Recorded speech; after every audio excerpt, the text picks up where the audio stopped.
This week on the show, we're discussing our reviews of Pokemon Legends Z-A, Ball Pit, Ninja Gaiden 4, and Keeper, your unpopular gaming opinions, and playing a round of What the Wiki. I'm your host, Ewan, joined today by my fellow gamers and co-hosts, Shannon.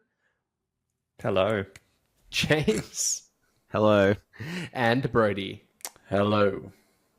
You're listening to the Press Start podcast, maybe not watching, because currently there are some AWS outages and our usual software is not working. So we're not quite sure what form of this podcast is going to come to you at, but this is the Press Start podcast, a weekly video game discussion podcast. Let's get on with the show.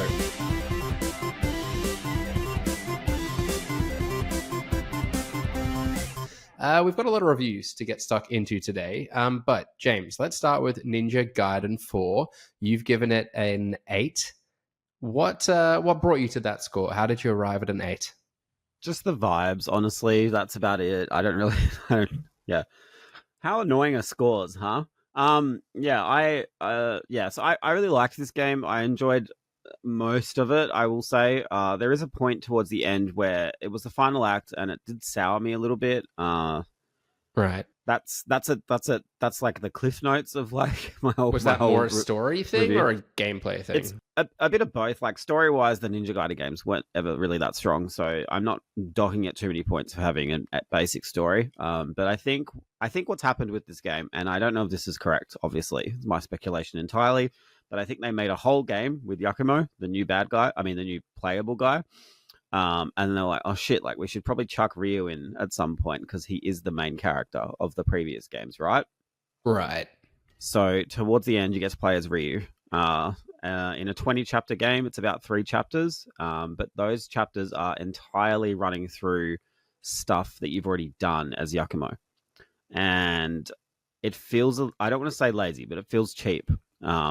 Because it's the same worlds, the exact same bosses. They're not remixed in any meaningful ways, and even the cutscenes in these bits are so like, what's the word? Like just characters walk up, say a few lines of dialogue, and walk away. Like, and there's even some bits where it fades to black when you're like, say, jumping from one area to another because it's kind of like skipping over. I think it's keeping it bridged so you're not retreading the whole game, but in the process, like I understand why they've done it to kind of keep the story moving, but it is a flashback and you're kind of quickly building your way back up to the point where it cuts to Ryu, and the result is like, I don't know, like it comes together at the end. Like the final boss is really cool and it's a really solid action game. I just think it dips so dramatically when you play as Ryu, that I couldn't really ignore that. I can see some people like being like, oh, this is like the best game ever. And like, I love playing as Ryu and he's like so badass and stuff. But like, it's just like really, really sourceless, the levels that you play as Ryu for. So I found that, I don't know. I really liked it up until that point. It was like a really solid 9 at least for me, like just a really fun action game with some incredible bosses and some just great combat that kind of plays. You can play it how you want it, really. Like I know a lot of people hate parrying. Well, not a lot of people, but some people hate parrying now, and some people prefer to evade or dodge or whatever. No matter like your style of action, you can kind of do both in this game, and I think that's really cool. But yeah, like as it got to the end, and I had to replay some levels, it just felt a bit cheap, and it brought the pacing of the story to a halt as well, even though it was abridged. No, you go. Up until that point was like, did you find the game had kind of like evolved in a meaningful way and kind of still, I guess, kind of earned the right to be a mainline continuation? Like I wouldn't say evolved. I would say it's definitely feels like it like Ninja modernized Gaiden in some way, I guess. Yeah, the modern Ninja Gaiden games are all quite similar, but with Ninja Gaiden 3 it kind of dipped a lot, and I think with Ninja Gaiden 4 it does feel like a return to the quality of like say the first 2 games. And like I don't think it evolves or anything like that, but it does play and control a lot more smoothly than say Ninja Gaiden 2. And I think I went back to Ninja Gaiden 2, the black release that came out this year, and those 2 games control very differently and flow very differently. Both very good games, but I do think Black 2 would have maybe even put some people off because it is from an entirely different era of games where I think they were a little bit not as scared to like put people off, if that makes sense. Like it was prohibitively difficult. Ninja Gaiden 2 was. Whereas I think with 4, it is still quite tough, like very tough. But the flexibility in the combat gives you a lot more options, which I think will allow people to overcome the challenges that it kind of presents to you. Based on the screenshots that you included in your review as well, it looks amazing. Yeah, it's cool. It's really good. Some of the enemy variety looks quite impressive as well. Very, and it does have really good enemy variety, and like I know it's kind of rich of me to say reusing shit at the end is like lazy or like cheap, but because there is so much like unique stuff in the build up to that point. But yeah, like I never really got bored. Like and all the bosses that it throws at you are all unique and feel like bosses from previous Ninja Gaiden games in a good way. Yeah, really good. I think if you like Devil May Cry or Bayonetta, and those games always played in a much like smoother way, I guess, compared to Ninja Gaiden. But I think this new Ninja Gaiden definitely feels like those games a lot more, and that's a good thing. Were you saying if you played 2 Black that came out earlier this year, though, that you might, and maybe you didn't gel with it at that time, it's worth kind of jumping in and giving this a go? It's kind of different enough. Is that what you were saying earlier? Yeah, absolutely. Like 100%. Yeah, okay. Black 2 really is just, a really pretty version of Ninja Gaiden 2, and that game controls way differently. And I think that's so in an action game, that is a huge part of the experience, right? It's how you play it controls and how certain moves lead into others and stuff. And I think Ninja Gaiden 4 removes a lot of the friction that Ninja Gaiden 2 had. So I think even if you did play Black 2, yeah, definitely still give 4 a go. If you've got Game Pass, it's obviously included. Yeah, definitely worth a shot, I reckon. It's really, it is like, sorry, yeah. James, go on. I don't know. I feel like I've been quite negative, but you'd tend to remember the end of the game more than the beginning, right? Like, and that's the part that I don't know, just wasn't. Yeah, the best. That's a shame. Like, it sounds like it was building really kind of good momentum, and then it just kind of. And then it dips really, really dramatically, like it nosedives almost. And then it quickly gets really good again. But I couldn't ignore that dip, personally. Yeah. That's rough. Brody, what about yourself? Do you think you see yourself making time to play a bit of this? Is it a game that appeals to you? Historically, I've liked games like Devil May Cry and stuff like that. But Ninja Gaiden is not necessarily a franchise that I've had an affinity for, I suppose. I sort of always equated it to being like the harder version of some of these games that like I found a little bit more accessible in terms of action. But with, I guess, it being on Game Pass, like the barrier for entry is relatively low, and it's not going to cost me $100 to have a crack. So, yeah, look, maybe I'll fire it up for a handful of chapters and see if it grabs me. Yeah, that's unless the price in Game Pass keeps shooting up, right? Could start costing you $100 a month pretty soon. I think so as well. Devil May Cry and Bayonetta are quite goofy, I guess. I say that in a good way. Like the tone is very they're campy, like over the top. Yeah, and that's incredible. But Ninja Gaiden is much more like dark and edgy. I'm not gonna say it's in a good way, but if that goofy like tone puts you off, Ninja Gaiden is probably more up your alley, so to speak. Yeah, and hella gory by the looks of things as well. Yes, very violent, but in a good way, if that's possible. There's limbs flying all the time. I don't think there was like a moment in this game where there wasn't like blood all over my character and screen. But I don't know, it's cool. It's very satisfying. That's what you want from a Ninja Gaiden. It makes sense. Absolutely. Like, yeah, and that's part of the experience, and I'm glad that they left that in, because a lot of the previous re-releases took it out, but this one definitely feels like classic Platinum games and classic Ninja Gaiden in a lot of ways. So yeah, very good. That's overall very good. Well, do go to the website and check out James's full review of Ninja Gaiden 4. You'll find it in its written form there. Well, Brody, you'll also find a review of yours, which I was eager to ask about. Is it Ball Pit or Ball X Pit? How are people saying it? Just Ball Pit? I think it's just Ball Pit. Yeah. Yeah, okay. Either which way, I stuck it on my fancy critic. I subbed out Pokemon for Ball Pit at the 11th hour, which ended up being the right call, I think. You gave it a 9 out of 10. Is it as kind of addictive as everyone's saying it is? I think so. Yeah, like it's a game that I played primarily while I was away on my holiday. Like I just have the ROG Ally and I'd fire it up, nightly while I'm lying in bed and the kids are causing fucking chaos. Yeah, like it's a really good roguelite that just combines like a few well-worn genres, but like bundles it into this nice little package that A, respects your time, and B, is just moreish, like what I imagine crack would be. I've heard that it's pretty moreish. But this game is that. Like it's really addictive, hard to put down, and it's, for me, like as someone who doesn't or who hasn't, I guess, got onto Hades as much as others have, like I think this is like the one more run sort of game for me this year so far. Nice. So yeah, just to obviously sum it up in a nutshell, like it combines like the brick breaking of, say, a Breakout. It combines like obviously like there's ball fusion and like power up fusion, like where you combine a lot of things together.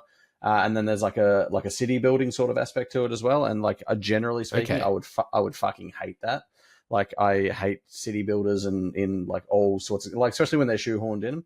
But it sort of really works Sure. here in terms of like it's in and out. Like you literally between runs, jump in, harvest your resources, build up what you can, and then get back into the game. Like, which is obviously the meat and bones of it and super fun. But there is also the purpose of doing the city building. Like, if you build like a little temple over here, it'll give every one of your characters like 1+ speed and stuff like that. So like doing certain things in the city like buffs your stats, and that is really the key to success.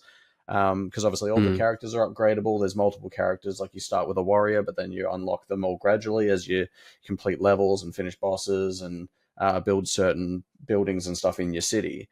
And then obviously the key to getting lower in the pit is finishing each level a certain amount of times to collect gears and stuff like that. So you're constantly trying to get every character sort of up to a level where you're able to get through. But yeah, and I think the way it handles that progression, like you're always taking something away from each run. Like it didn't feel like I was beating my head against a wall constantly, which is something I find with a lot of roguelites, and does tend to put me off. So I like that. Yeah, that sense of progression is there. Like I never felt like I was wasting time. But yeah, more than anything, the game is just chaotic as hell. Like I don't know if you've seen like bits and pieces of it, but obviously, like once you get a bit crazy with some of these ball combinations, like you can have hundreds upon hundreds of balls pinging around the screen at once, and it's just numbers flashing up everywhere. But it's like a synesthesia Kind of almost. sounds like, like the degree of escalation that Balatro has to it, where you just like start getting those like crazy combos and multipliers and stuff down. Yeah, it just gets out of hand very quickly, and like there's a lot of fun in that. But yeah, so brick breaking, typical sort of stuff, and it's just it just gets crazy. So I didn't think it would be as addictive as it was. Like I had my eye on it, obviously, because it is Devolver. Yeah. And they just have a habit of like picking these projects that, I don't know, just speak to me like They've that. done you proud again. Done me proud. Like they do a good job, and yeah, it seemed like a lot of people were really high on this, and a lot of people are saying that it's super addictive. So it's not just my bias shining through. Do you think like the nature in which you were playing it as well, like on handheld on the go, is kind of the perfect situation to play this game, or like could you kind of see yourself at your computer kind of playing this at home as well? Yeah, look, I think you could play it anywhere. Obviously, it is on Game Pass as well. Like, it's just another game that's immediately accessible to you if you have Game Pass. Yeah, look, I think it'd be a great game for the Switch. I'm not sure if it is on Switch. I assume it is, but yeah, it's definitely suitable to that. Like I said, it's the ultimate one more run sort of game for me, and like runs are pretty quick, 10, 15 minutes, that sort of thing. So easy to pick up and put down, and yeah. Oh, nice. I was just going to check that up. Yeah, it is too. Okay, maybe I'll pick this up for my Switch. Even I've Xbox. got too many games to play. Again, If this you is can another find case one in on the which... shelf. Oh my god, fuck Oh, off. not this again. Yeah, literally, like, doesn't say And its anything first all contribution episode. to And this yeah, episode. first sentence That's it. besides hello. I'm sorry, actually, Shadow, that just occurred to me. I really don't have a lot like prescribed to you to talk Fine. about this episode. Are you keen All for good, I'm Ball just Pit? Does this pretty- sound like your cup of Does he tea? even know what that is? Does he Did you pay any attention to what Brody was just saying? I have. No, to be honest, no. I've heard him talk about it enough over the last 3 weeks. I did Wow. install it on my ROG Xbox Ally X to give it a go. So yes, I Like, will be look at giving the it a two go. of you showing but- off with your fancy mobile gaming PCs. Correct. I have a bog me up. standard ROG Ally, but anyway. Yeah. A bog ally. Yeah, Yes. I'll give it a go. Not sponsored. Very good. Yeah, I want to give it a go. I don't know. It doesn't look like I thought it would from the name, but I'm intrigued. I think like What any did you- game that has like a 40-second gameplay loop is probably the only one that Shannon will give a go at this stage. Like, so it's perfectly suited. Okay. Brutal. But it is. That's not even me having a go. Like, I mean, it Anyway. does sound pretty conducive to a busy lifestyle. I'll say that. Don't all much. have 900 hours to replay all the Resident Evil games. when was the last time I did that? Next. Anyway, yeah. Okay. Cool. All right, I'm gonna go back and forward between reviews of you both then to divvy up the talking time. We also published our review of Pokemon Legends Z-A in the week. Harry giving it a 7. So we're kind of a little bit all over the place with the scores a little bit. James, is there any other member of the team though to have played Pokemon Legends Z-A so far? How do you feel about the game? Better than I thought. Like, honestly, I was ready Really? to be like, yeah. I feel like everyone's really down on it. Oh, no, are they though? Like, I think I feel people like are coming everyone around. I've spoken to has said they're like finding it really addictive. Maybe it's just my Yeah. TikTok algorithm then. I think like I mean, and that never rewards like good content. And you right? are a No, Pokemon that's hater, true. and so I feel like that's the right niche for you. It knows me well. Yeah, I obviously maybe my expectations were below, but playing this, I kind of remember that I actually liked Legends more than I remember too. Mm. Like I think the pacing of it all, just the way you can kind of just go in and catch like 7 Pokemon in the less than like 30 seconds. Like I feel like that's quite brisk in a good way. But then, yeah, at the core, like it is the same kind of thing in terms of what you're doing and the progression and stuff, and the story is like dog shit unless like you've played X and Y and remember all of that. But I mean, the Pokemon games have never made an impact on me when I've played them, let alone X years later. So, I think I'd probably give it like a 7.5 if I had to review it now. Like I am only about 15 hours in, so about around the same as Harry. But yeah, like I think I think if you're tired of the typical Pokemon formula, I think this game does still do a lot more with it than what say Scarlet and Violet have done. Okay. Yeah, like, Piqued and my it plays interest. more like an MMO, right? Like you're not just kind of trading turns in battle. Like all of your moves can be used one after the other, and with like an MMO style cooldown. So it does feel a little bit more actiony. That being said, like yeah, it does with how the cooldowns work and stuff. It does still feel like you are kind of trading turns anyway. Which made me think, like, what do I want for Pokemon at this point? And I think being able to control a Pokemon in battle would be kind of cool. And then it'd be like an action adventure kind of. No. Are you saying this no. just to fuck with me? Because this is what I've been saying for years. No, it's not. It's different. My opinions are different when they come out of my mouth, but they're the same as yours. Yeah, I think. I mean, logistically speaking, I don't know how it works, right? Because there's over like 1,000 Pokemon, and I don't know how you would balance battles and stuff. Like, I feel My like argument's always been that you have like movesets tied to the type of Pokemon, and they can just cycle through like certain movesets and combos, and then I don't know, maybe introduce something a bit different for like evolutions or something. But I reckon it's doable. Yeah, I mean, yeah, or even just like scale it back, maybe just do the original 151 or some shit, and then like you've got it's a little bit easier to work with or something, and all the birds get a different thing. I don't know. But yeah, like overall, I think it's quite good. It's not like incredible or mind changing. I'm gonna say mind blowing or anything like that. But yeah, like so far it's fine. But I will say it is like one of the most poorly paced video games I think I've ever played. Like I feel like it stops and starts you like so much. Everyone just keeps fucking yapping about shit. And obviously there's no voice work, which I don't normally care about, but all the cutscenes are like almost mocapped animations and stuff. So you feel like it's glitched out, but it hasn't. So like, yeah, there are elements of it that feel quite cheap as well. Okay. I did see some. This is my TikTok algorithm, but I did see stuff that was like balconies were actually like just in the texture as opposed to being. I don't care about that. That's like the people rolling around in the puddles in Yote. I talk about like you see people like in a concert like singing to each other and dancing and headbanging and stuff, but there's like no noise, so it's just like awkward and weird, and like, yeah, I don't know. It's like being at a silent disco, but like you don't have the headphones on or something. Like, yeah. it's just, yeah. There's like stuff like that is like so weird. And I think for a franchise that makes so much money, like it should definitely be stepping it up a bit. Mm. And that's definitely a valid criticism. I guess it's one of those points that like we kind of argue about. This is a tangent, I'm sorry, but like we kind of argue about presentation not being the be all and end all and like gameplay being a factor. But I guess in a world where like you kind of just are like getting the same game more or less each time, there does become a little bit more pressure on the sort of presentation of it in some ways as well. Yeah, sorry, tangent. Carry on. Yeah, it's fun, I guess. I think, yeah, overall, like it's still pretty good. I think if you haven't dipped into Pokemon for a while, it would also be quite good to jump into, but I don't think Okay. at the same time I wouldn't play it. They tricked me again. Like I was like, yeah, this is different, and then I played it. I was like, no, it's the same at its core. Which they always fucking get me, but For me, it's like I did play like an hour of it, and for me, it's like the hand holding at the start of these games always are just too much, I think. Especially given like you're kind of there playing the same game sort of every year. You're like, okay, let's just skip past this bit. I know how it goes. Yeah. And I read the rumors for the next one, and apparently it doesn't have any of that. And I just think it's time to, give it a go. Or at least give people the option. Yeah, have kind of like 2 courses to take at the start or something. That's not a bad idea.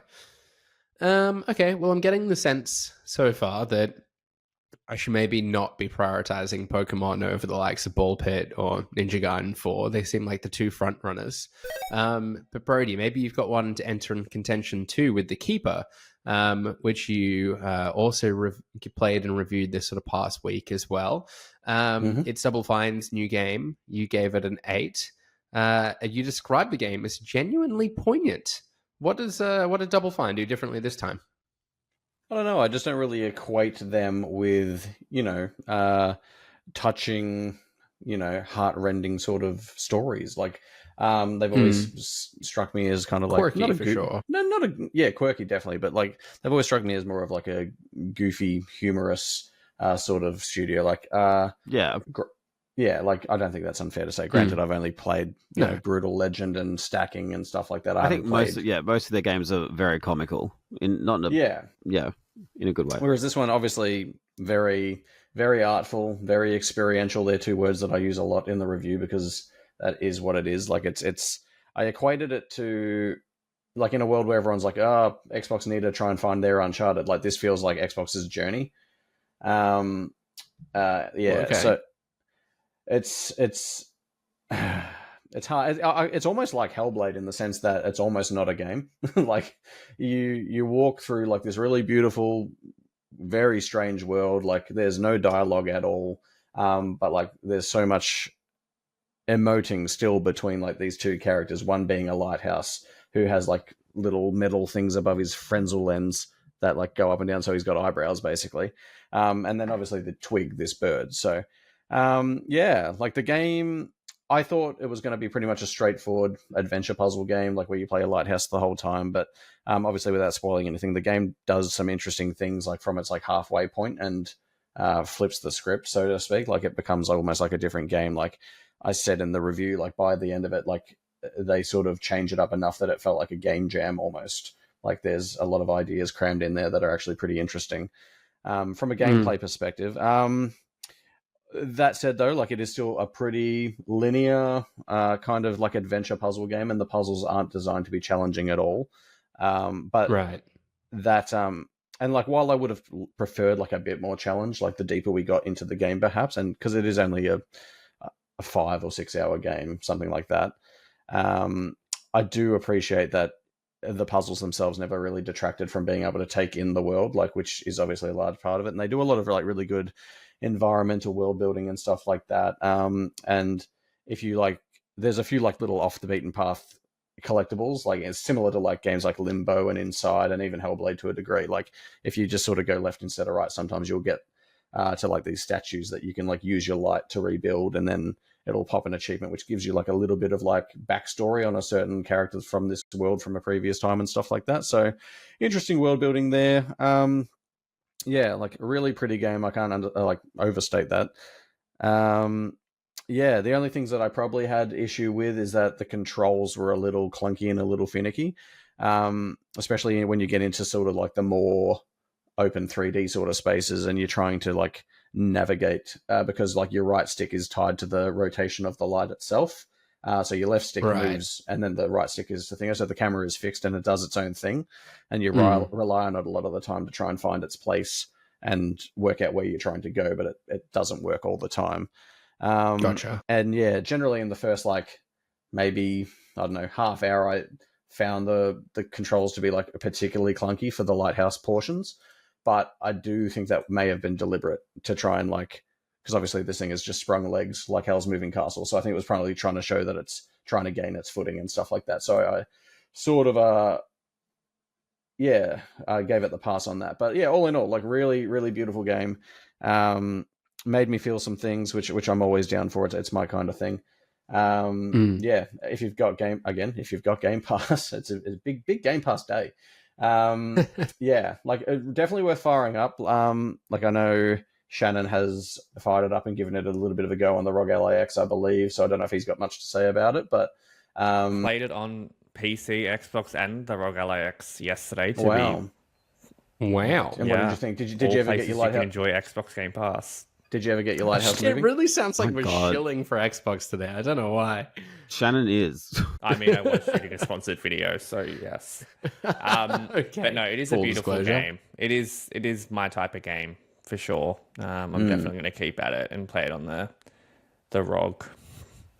Yeah, it does sound right up my street as well, Brody. Like the way that you described it, and I don't know if this is a comparison that's apt, but like Lego Builder's Journey, it kind of sounded a lot like that, where it's particularly like the puzzles not being overly complicated, but it was more just about kind of like. I would honestly say the puzzles in Lego Builders are probably more complicated, but okay, yeah. Look, they do some clever things. Like there are like levels where like you stuff around with like some timey-wimey stuff, like you drift between two sort of.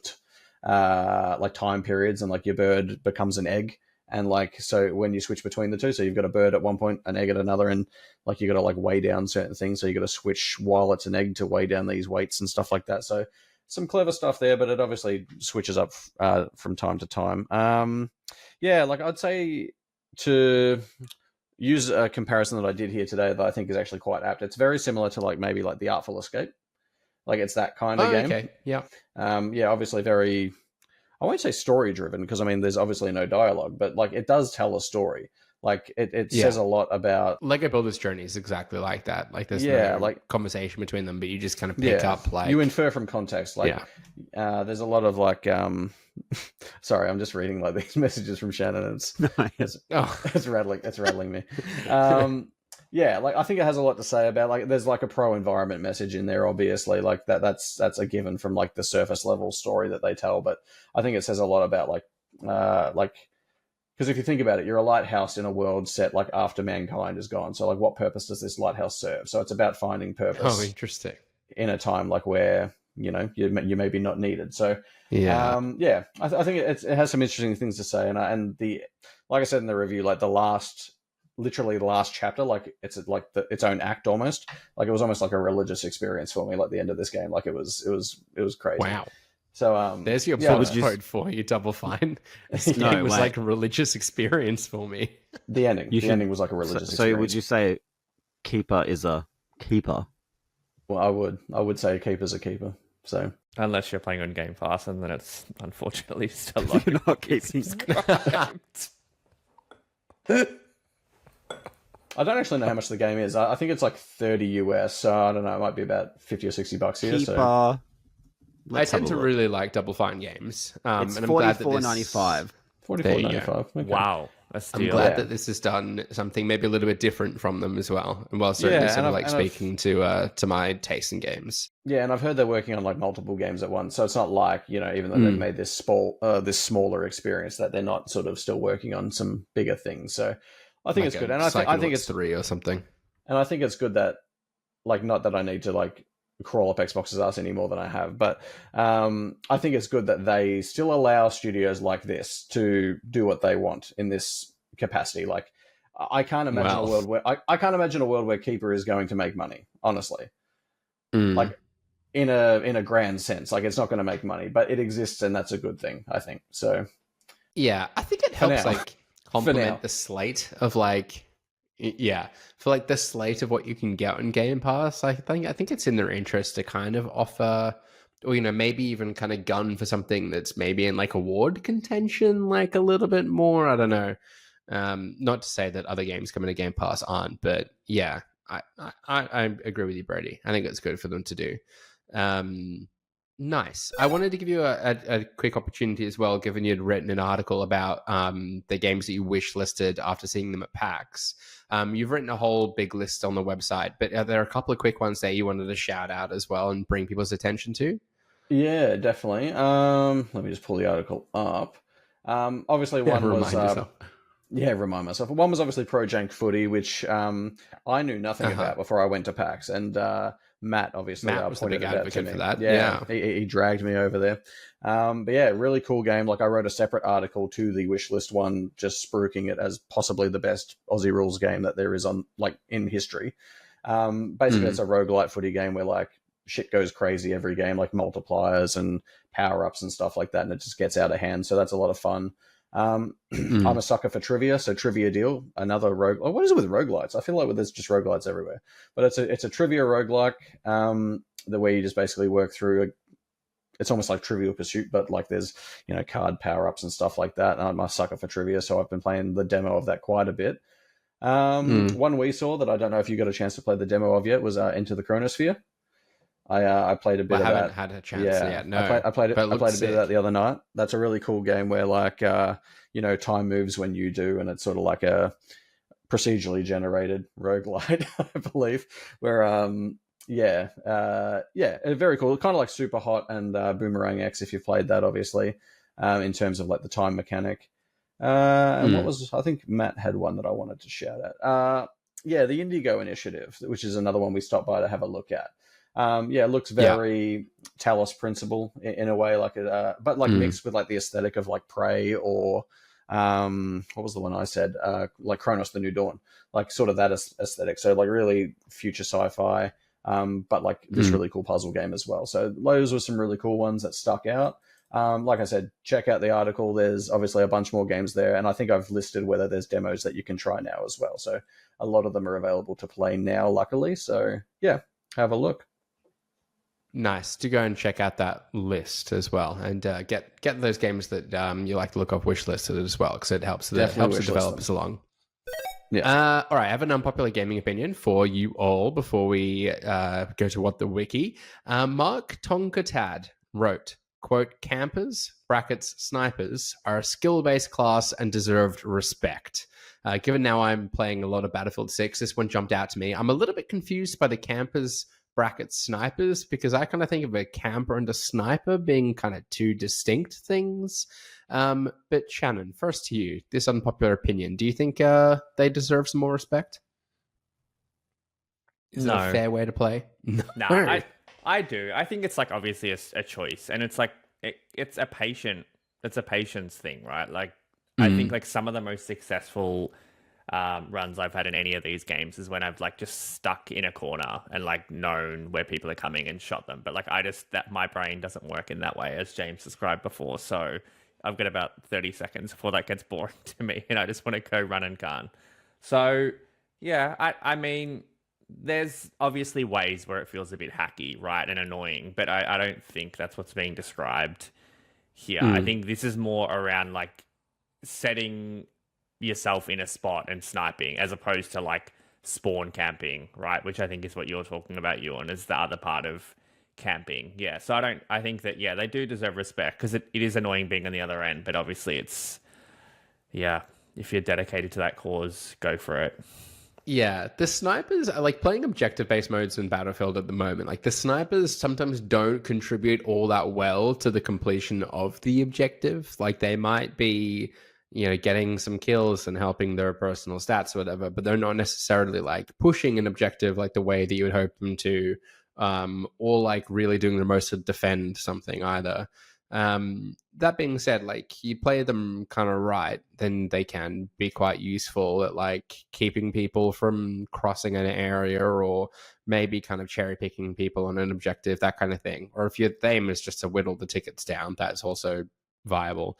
So yeah, I think I'm kind of in agreement with Mark here mostly. I think they are I think it's camping or sniping. I'll consider them different things. Are kind of like a valid tactic to use at times. Call of Duty, I think like people do get a bit more up in arms about it because I think most people tend to play that pretty like run and gun. But the objective is to kind of get the most kills or like control the most flags. And if camping's an effective way of doing it, then I think it's valid. James, you look bored of this conversation. Do you have any opinion on this whatsoever? No, I have an opinion. I got a bit. I was just inhabited by the spirit of Shannon for a second. Then sorry, but the hostility today. No, I agree. I think that if you're running out onto a battlefield and the same person keeps killing you from the same spot, and you're the one that's not able to work with that, you know where they are, you know what they're doing, and you still can't devise a strategy.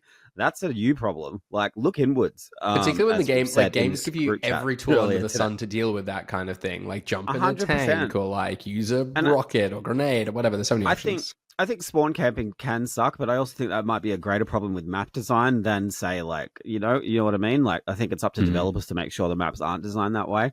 But I don't think being a sniper, it is like a bad thing. And I do agree that they do need some respect in some way. I think this is a lot of those people who, you know, when like people share, like, actually, I'm not going to go into that example.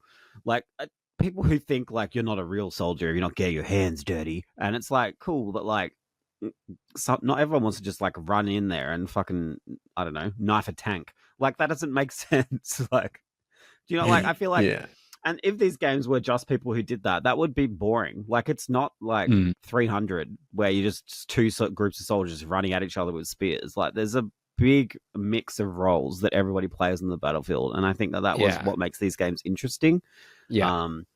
And yeah, it's very similar to in fighting games. A lot of people get angry if say you rely on a certain move a lot, but it's like if you know the move and you know when it's coming, like you can create a kind of counter strategy for it. That's the whole point. So I agree. They can. I don't respect them, but like I don't hate them either. Like, just do whatever you want, and you know, like I think. Yeah, I don't think anyone on the battlefield deserves more respect than anyone else. I just think everybody should work as a team. That's the whole fucking point. It's very wholesome. Brody, have you got a stance on this? Yeah, look, I've got no issue with snipers. To James's point, if you can't devise a strategy to defend yourself or circumvent getting killed on repeat, then yeah, that is a you problem. But yeah, as snipers only. Like I'm not a big fan of camping necessarily. Especially, like, I remember there was a glitch in one of the Modern Warfares where you could, like, glitch inside a rock and then just kill people from inside that rock, and you're invincible. That shit's fucking rubbish. So don't do that. But I do. This is as close as I've been to wanting to get onto a Battlefield game because I haven't played one in a long time. But same. I do like the breadth of experience that you can have. To James's point, there's a lot of roles to play. I literally saw a post before we came on of like some guy who's playing the game like Desmond Doss from like Hacksaw Ridge. Like he's like level 33. His kill assist ratio is like 0.009, but he's got like 3,000 revives or something like that. So he is just like running the field, reviving people, and I love that. Yeah, it's amazing how effective like all those different kind of class responsibilities can sort of be, and I think that's kind of the point that Mark's making here as well. So yeah, Mark, not at least not with this crowd, an unpopular gaming opinion. We're all most in agreement with you, even if you know there's corners of the internet out there that might disagree. It's just weirdly like it is kind of funny how people are a little bit nostalgic about spawn camping now. Like I know that was a big thing, like Modern Warfare 2. I specifically remember on Terminal, people would like get all excited about spawn camping there and just rack up like dozens and dozens of kills. But but for the most part, people didn't want that in games. But I feel like there's a weird nostalgia for that kind of thing now. That thought just sprung to mind. Maybe that's an unpopular gaming opinion to get into another day. What the Wiki is the Press Start podcast game show where the previous week's winner reads part of a Wikipedia page for an unknown game, and we, the contestants, must guess the game. A point is awarded for each correct guess, with the round ending after someone's bagged themselves 2 points. Last week we had James take the lead. He's now up on 32 points. That means I'm in second on 30. Brody, you're in third on 29. Shannon, you're in fourth on 24. And Harry's bringing up the rear with 6 points. James, as last week's winner, you are today's host. Take it away when you're ready. Okay, let's go. Who's ready? Ready. Me. You've made big promises with this round, James. Let's see if they come to fruition. You are misrepresenting me entirely. Have you two been conferring behind closed doors about this? No. Yeah, what's this about? For full transparency, Shannon didn't respond to any of the multiple messages in multiple chats about whether he was attending tonight. So I wanted to make sure I picked games that everyone had a chance of picking. No, I said, are you here tonight? If not, I'll just pick games that I know Brody and Ewan will know. You know? Just trying to give Shannon knows everyone more a fair games than us? chance. No, I'm saying they're a game. It doesn't matter. Who fucking cares? Anyway. Whatever. Anyway, let's go. Okay. The development team for this game was inspired by Animal House, Pitch Perfect, Grease, and Harry Potter. The team added a trait system which allowed characters to form relationships. The team believed that by... Yes, Ewan. What is this game called? I've jumped the gun. I'm going to queue up. Oh, did it change names? Can I give you its original name? That's I can't remember what I don't... I might have the wrong game. I wanted to say Chorus, the Aussie musical game. Oh. That's not what... No, isn't that a spaceship game? Like... No, he's talking about Stray Gods. He's talking about Stray Gods. That's what that's why they changed the name because of that one. Yeah. No. Okay. Brody. That's fine. Yes, Brody. Is it Bully? No. The team believed that by allowing players to see how the characters evolve throughout in-game years, they will start to care for them. According to game director Gary Carr, the byproduct we want is when you say goodbye to your first wave of characters, if we can make you have a little tear in your eye as you're waving them off into the great wide world, that's awesome.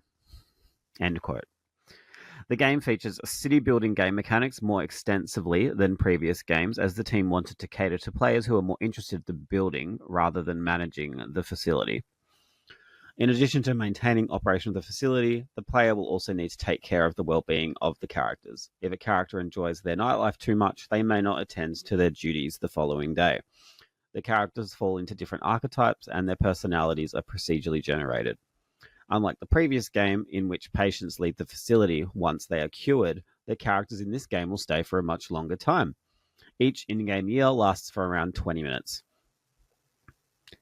Really? Interesting. Graduation ceremonies will be held, and a new cohort will eventually arrive. These characters will interact with each other and develop relationships with other characters in the game.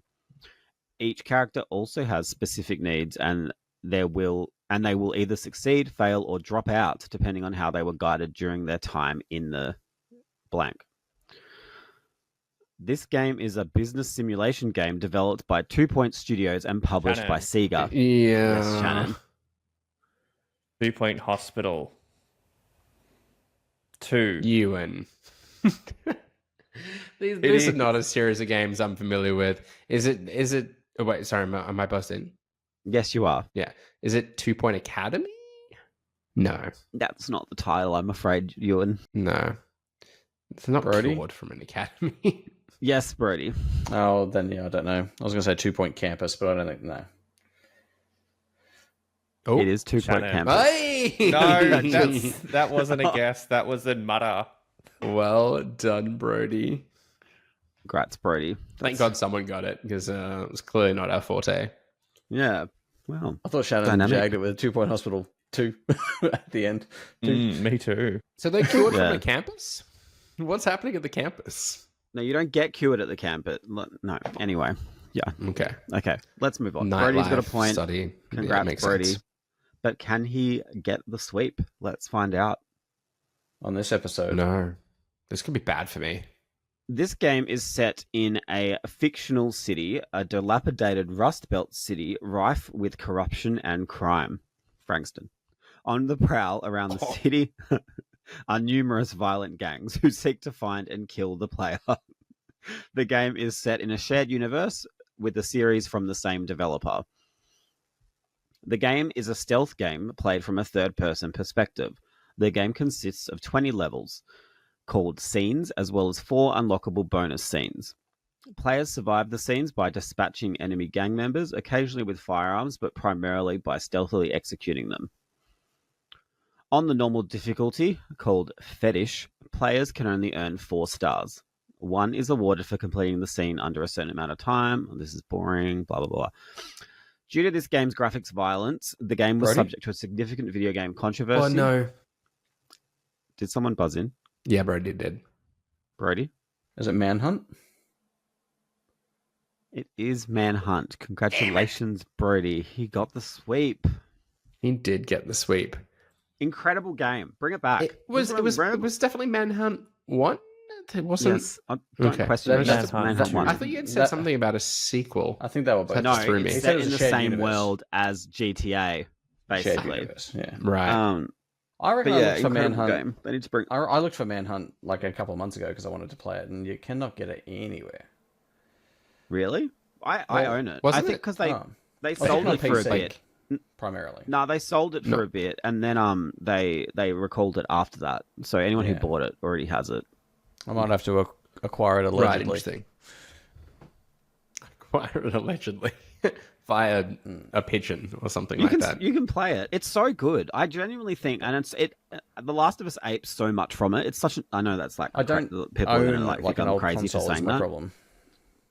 But the stealth mechanics and the way that it flows, I feel like it's so similar to The Last of Us. But that gritty, violent, like kill someone with a plastic bag vibe, so good. I know it sounds bad, but like it is. It's genuinely, there was nothing like it, and I don't think there ever will be again. Anyway, that's my bit. Interesting. Well, Brody, with that, you've leapfrogged me in the exact same way that James did last week. So not good for me. So you two are tied in first place and 32 points now. Coming down to the wire. For now. Because James hang on. Trivia. What the Brody? What the Gibby? What the Gibby? That's better. What the Frankston? What the Franger? All right. What's with the Frankston references today? It's a Brody thing. Look, I don't know if I've done the right thing here. Like I've gone 2 categories as we have in the past, but I don't know. I don't know if they're too hard. Normally it's 3 categories, but we're in beta, so I've gone 2. I apologize. So your categories this week are Ponder That Peripheral, or Are You a Pokey Sicko? So that's obviously obviously Pokemon related. Whereas Ponder That Peripheral, you can imagine what that is about. Yeah, I love a good peripheral. Let's go. All right. Okay. Can you please allow me to ponder the peripheral, Brody? You can. I mean, I can. All right. James, not only are you known to enjoy a good, weird peripheral, we've all heard stories of your Resident Evil 4 chainsaw. You're also a man's man, with hands to pay the bills. So I'm hoping you'll know a bit about this particular peripheral. There was a Game Boy add-on. I write this? No, I wrote this. Very... There was a Game Boy add-on that served to magnify the screen and make larger its button interface. Name this peripheral. I had this. I don't know what it's called, but I had this. I feel like it's called the Booster Boy or something. Is that your guess? Well, do I get more than one? How are you doing this? Do you have multiple choice? I can probably give... Did you give me I can give you clues? some hints, I suppose. Or a hint. Let's. Do you want to take a guess first? I want to go Booster. It is Booster Boy or like Booster. It's like, no, I don't know. No, Booster Boy would make sense. Actually, I don't want to talk you out of it. Booster Boy. I'm gonna go Booster Boy. Booster Boy is correct. Well done. Oh what a jag! My God! Is there anything this guy doesn't know? So. He just knows it all. It's crazy. I just love video games. I mean, you can ask me about sport next time, and I'd be like, fuck. For fun, do you want to do the other one? Sure, why not? All right. Are you a pokey sicko? Who was the first professor who could be battled, and what video game could they be battled in? Oh, no. I have no idea. I'm so glad I didn't pick that. I'm going to go... They're always, it's like the girl one? What's her name? They're always like plants. Petunia, Professor Petunia. Is that a character? I couldn't tell you about any of the others that aren't the answer, I'm afraid. Yeah, okay. Well, it's definitely not oak. It's definitely not elm. I don't know anything else. I wondered if it was going to be a trick question. It was oak. There's like some practice battle at the start or something. No, you don't. The answer... in the grass.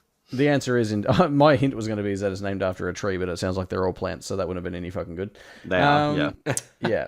The answer is indeed Professor Sycamore from Pokemon X and Y. Okay. Sycamore. Well done, Very James, for interesting. snagging yourself From Pokemon X and Y. an extra point and regaining the lead. Wow. Yeah. Huge play. I'm happy with that. Suck shit. Whoever's. Yeah. I'm falling out of the chase here. This is soul destroying. But with that, let's bring an end to what was this week's episode of the Press Start podcast. Subscribe to us on Listener or the podcast service of your choice. Follow us at PressStartAU and visit the site at pressstart.com.au. We've been joined today by Shannon. Yeah, you can follow me at Shannon Grixie on everything. Stay tuned for ROG, Xbox Ally goodness. I think the word joining is doing a lot of heavy lifting here. We probably could have talked about the Xbox LAX, couldn't we? But anyway. Yeah, we could have. Mm. Oh, Didn't well. we do? At least we got to talk about Ball, Keep, Pit. Well, the best thing about being a team is that when we send things to each other, Oh we can my respond god! to Don't each you have other people and in the other room? collaborate. Like, let's move Yeah, I this do. shit on. Yeah, but right now I'm here with you guys. Can you guys air your grievances in your own time? Not here on the Oh, podcast okay, with everyone Ewan. else having it. Go on, Ewan. Let's wrap it up then. Also joining us today was Brody. Thanks. You can follow me on most things at Brody_DG. And last but not least, it was James. Correct. Definitely. Au revoir, anyway, James. Yeah. Bye. You can find me on Twitter at James ATJMZ and Blue Sky somewhere. And I've been your host, Ewan. You can follow me on socials at Ewan_Roxborough. We'll be back again next week, assuming all the Amazon servers are working. But until then, happy and we're gaming. all still friends. We're all still- Ciao. There's a lot of tension in this room. Bye, everyone. It's been great. Bye.